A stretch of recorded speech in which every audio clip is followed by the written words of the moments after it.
So you're saying abortion, contraception, and birth control should be banned because the Bible says so, right? Yeah, all right, I'm happy to go there. Let's see what this guy has to say. Spilled your seed? Because Genesis 38:9 says you shouldn't be doing that. What about looked at a woman with lust? Check out Matthew 5:28. Trimmed your beard or shaved? Leviticus 19:27. Worn clothes made of two fabrics like in your profile picture? Leviticus 19:9. Notice how he threw in the New Testament law to make the OT laws seem as though they're still applicable, when in fact they aren't. They're null and void in the New Covenant.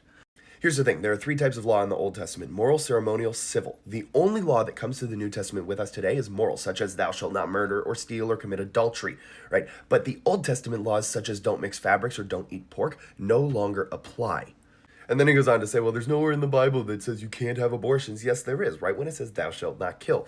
Pretty straightforward, but let's look at it from a scientific standpoint and ignore the religious side altogether. One study shows that women who had undergone an abortion had an 81% increased risk for mental health problems. This same surveyed group had a 155% increased risk of unaliving themselves as well. Another study showed that 1/4 or 25% of women experience medical complications after an abortion.